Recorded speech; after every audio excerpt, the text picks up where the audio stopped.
Oglądasz ten film, najprawdopodobniej tak jak i dziesiątki, o ile nie setki innych filmów, które już masz na koncie.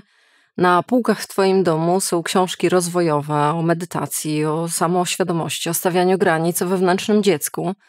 Gdzieś potrafisz zdiagnozować siebie, innych, znajomych, bardzo dobrze im doradzasz i rozumiesz ich psychologiczne, emocjonalne problemy, a jednocześnie rozglądasz się po swoim życiu i mówisz, dlaczego się nic nie zmienia? Dlaczego ja stoję w mniej więcej tym samym punkcie, podczas gdy tak dużo wiem?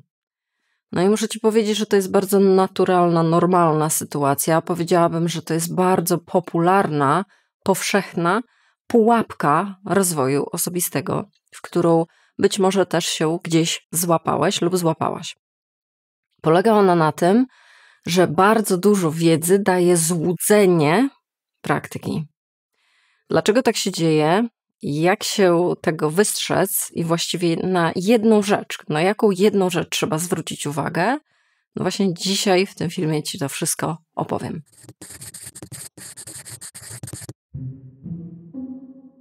Jest wiele powodów, dlaczego wiedza daje iluzję zmiany, iluzję kroków do przodu. No, ja ci powiem 3 z wyjaśnień. Powiedz mi, w których z nich się odnajdujesz. Punkt numer 1. Daje iluzję kontroli.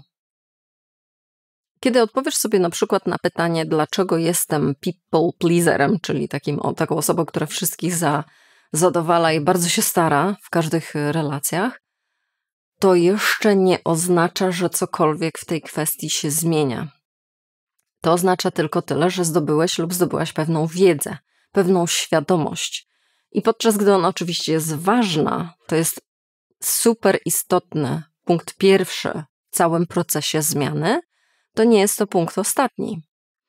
I daje to pewną taką iluzję, można się niekiedy złapać właśnie, że to jest ten ostatni punkt, dlatego, że to jest kojące, to przynosi pewną ulgę, to przynosi pewne takie zrozumienie, skąd mi się to wzięło, skąd, że to ma swoje korzenie, że to się da wyjaśnić.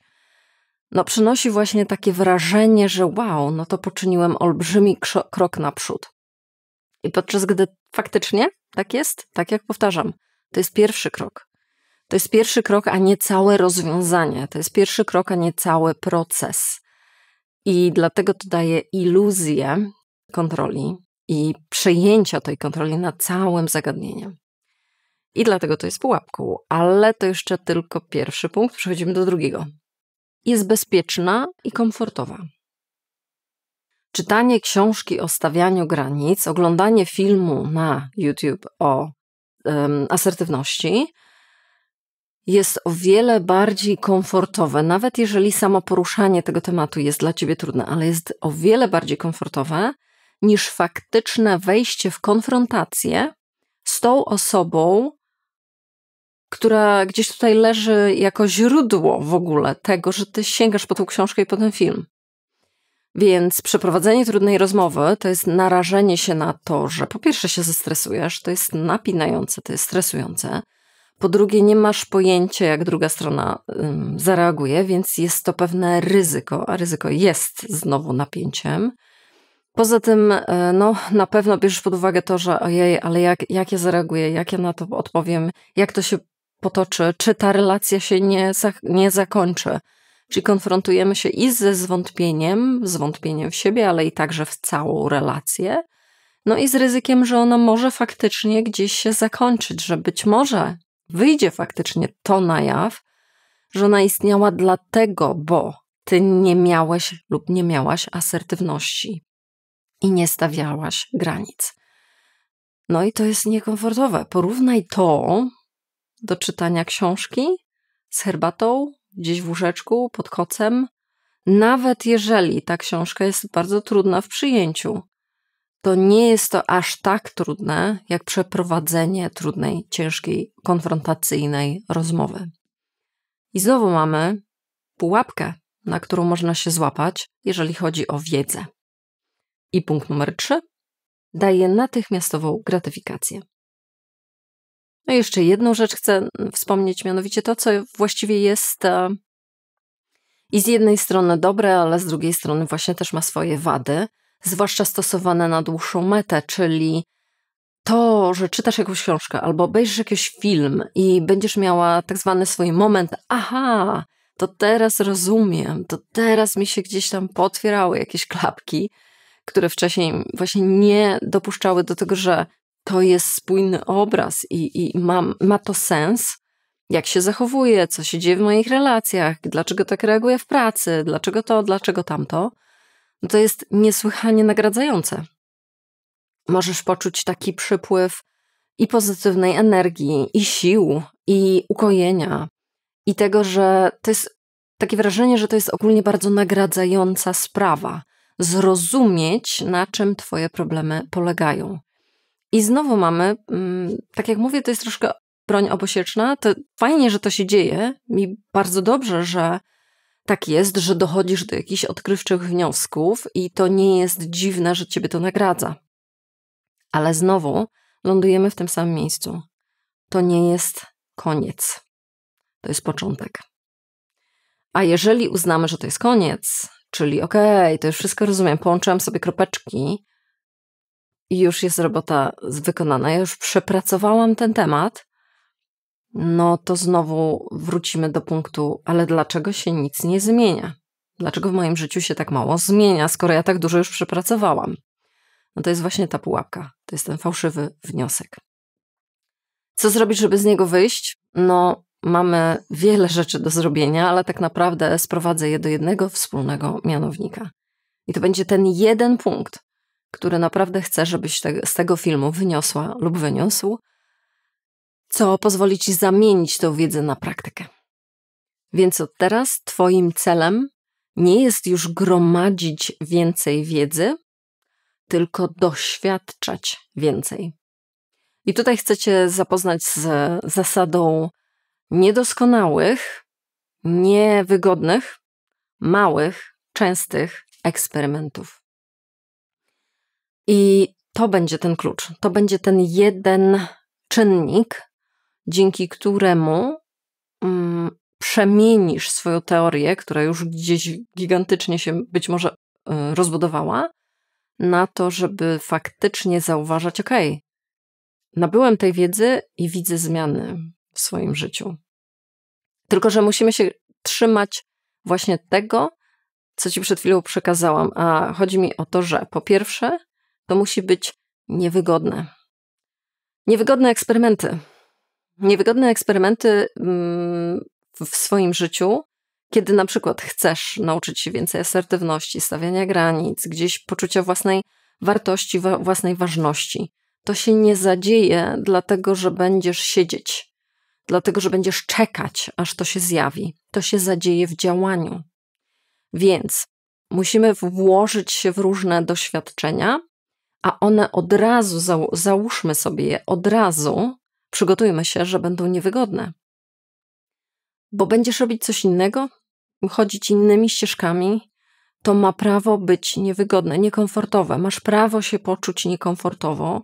Ten dyskomfort nie jest sygnałem do odwrotu, tylko to jest sygnał do tego, zamieniam wiedzę na praktykę. Przestało to się już dziać tylko i wyłącznie teoretycznie. Zaczyna się dziać poprzez doświadczenia w moim życiu. A tutaj leży tak naprawdę cała zmiana. To po pierwsze, one będą niekomfortowe, po drugie, będą niedoskonałe. Od razu daruj sobie jakąkolwiek perfekcję. One muszą być niedoskonałe i one będą niedoskonałe. Jeżeli się nastawisz swoją poprzeczkę gdzieś bardzo, bardzo wysoko, że ma ci od razu ta konfrontacja na przykład wyjść w sposób wręcz idealny, no to bardzo łatwo i najprawdopodobniej gdzieś siebie ładujesz na minę i na wielkie rozczarowanie. No bo skoro tylko i wyłącznie teoretycznie zdobywałeś lub zdobywałaś wiedzę na temat asertywności, jakim cudem pierwsza, bardziej szczera rozmowa ma wyjść gładko i pięknie i idealnie? To trochę tak jakby uczyć się pływania poprzez oglądanie filmów i czytanie książek na temat pływania albo wybitnych pływaków. To wejście do basenu będzie po pierwsze niekomfortowe, będzie nieidealne. To pływanie, te pierwsze te pierwsze metry przepłynięte, one będą nieidealne i to jest okej. Po trzecie, te eksperymenty, to doświadczenie musi być małe. Moja rada jest: nie zalewaj siebie tym, żeby gdzieś w jakiś sposób wymagać od siebie: dobra, to ja dzisiaj wejdę do basenu po raz pierwszy w życiu i posiedzę tam cały dzień. Wykupię sobie 8 godzin i wtedy po takim dniu się tak nauczę, jak nigdy wcześniej. No nie. Wejdź do brudzika. W ogóle zauważ, jak to jest odczuwać tą wodę. Jej temperaturę, jej mokrość. I to będzie fajny pierwszy krok. Poza tym nie zniechęci ciebie. Wyobraź sobie, że rzucasz siebie na głęboką wodę. Idziesz na ten koniec basenu, gdzie jest najgłębiej i nagle po prostu masz tam wskoczyć. To jest zbyt przytłaczające. Jeżeli mówię do grona osób bardziej wrażliwszych, to naprawdę nie funduj sobie takiego eksperymentu, bo on jest przytłaczający, zniechęcający, o ile nie jakiś traumatyzujący. Nie wiadomo, w jakim obszarze się poruszasz, ale to tak może być. Niepotrzebne ci to jest. Więc jest niewygodnie, więc jest niedoskonale. Są to małe eksperymenty i jeszcze jeden element: częste.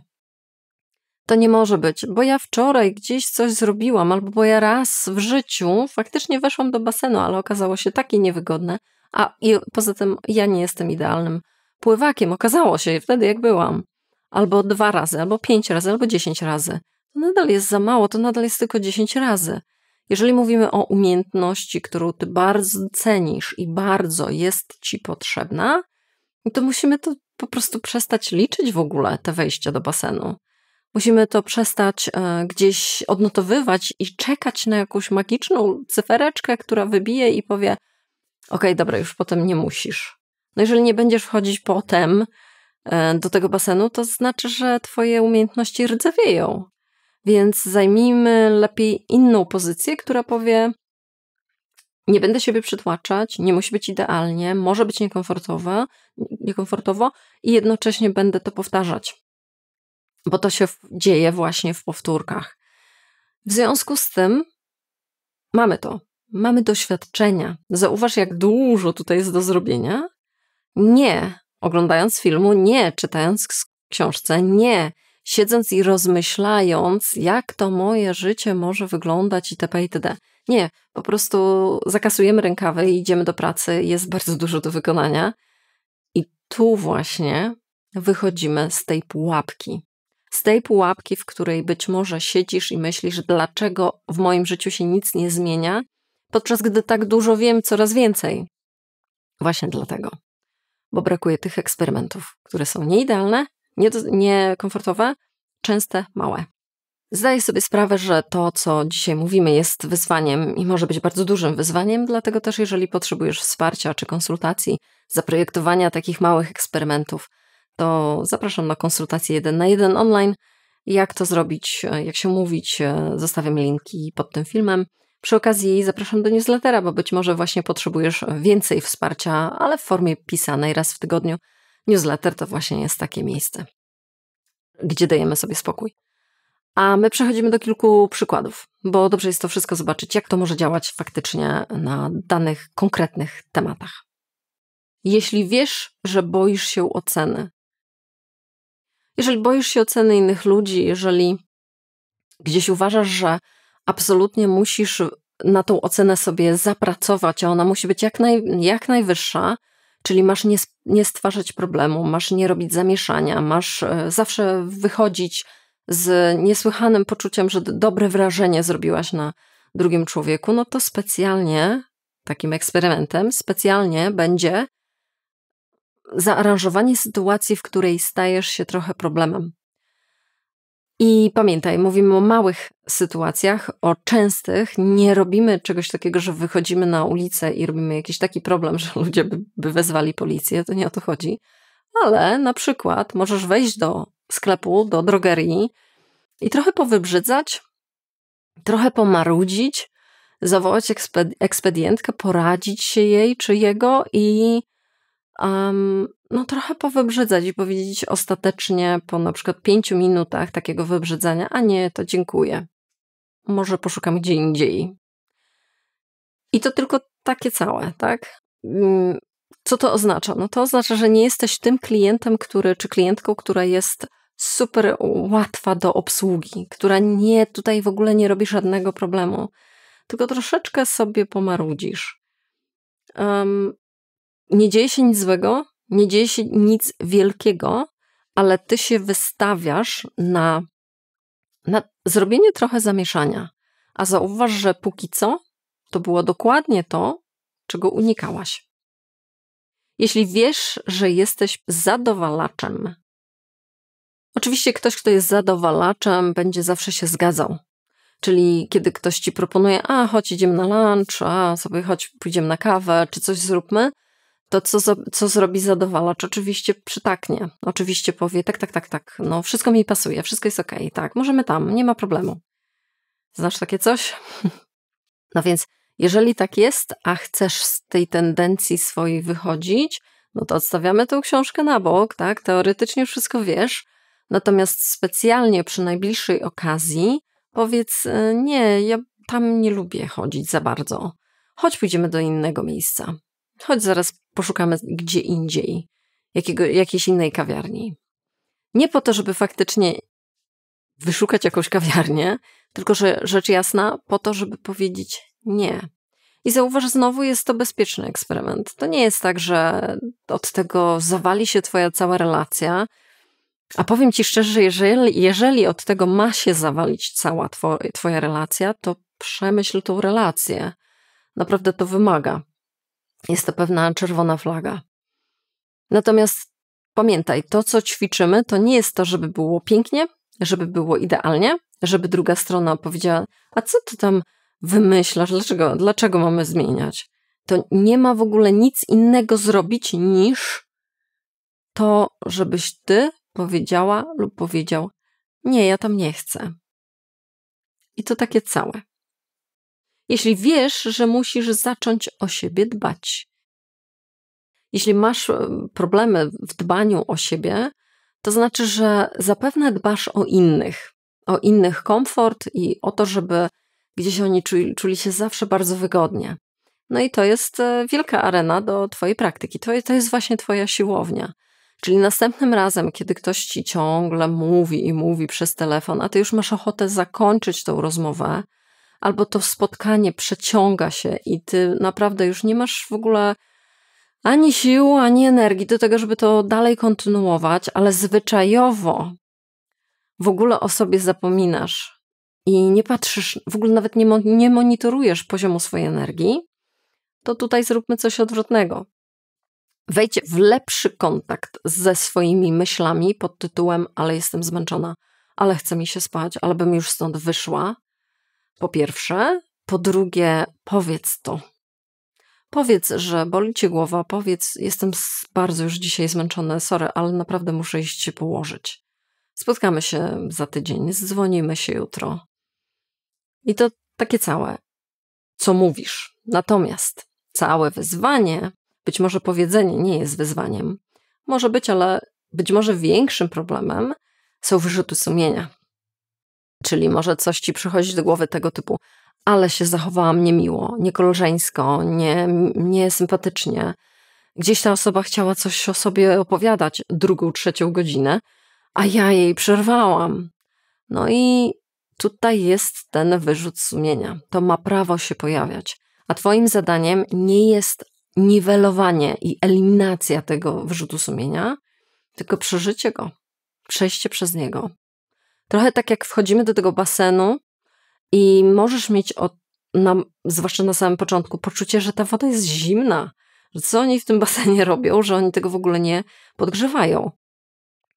Nie da się wejść do basenu i nie mieć tego uczucia najczęściej. Więc jedyne, co warto zrobić, to po prostu to stolerować. I w związku z tym uczymy się niesłychanie ważnej umiejętności, jaką jest tolerancja dyskomfortu. Dlatego, że te wszystkie eksperymenty, o których mówiłam dzisiaj, będą niekomfortowe. Możesz mieć w swojej kuchni całą bibliotekę książek kucharskich i możesz je prawie że znać na pamięć. Możesz świetnie się orientować w tym, co, gdzie, jak, kiedy się dodaje i w jaki sposób gotuje. Natomiast, ktoś mnie bardzo przypycha tu, natomiast cały sęk w tym, że póki nie zakasasz rękawów, póki nie ubrudzisz się, póki nie przypalisz kilku garnków, albo przynajmniej potraw, to tak de facto to jest tylko i wyłącznie teoria. Chcąc przemienić to na praktykę, zacznijmy doświadczać. Postawmy na doświadczenia. Jakie? Niewygodne, nieidealne, małe i częste. I wtedy dopiero wylądujemy w końcu w tym upragnionym miejscu, kiedy będziesz mówić, okej, ta wiedza daje jakieś rezultaty. Ta wiedza naprawdę się opłaca. Dobrze, że przeczytałam te książki, dobrze, że obejrzałam te filmy, bo faktycznie kawałeczek po kawałeczku, krok po kroczku zmieniam swoje życie.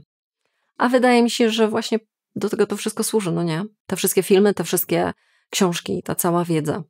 Dobra, a więc zostawiam Ci pracę domową.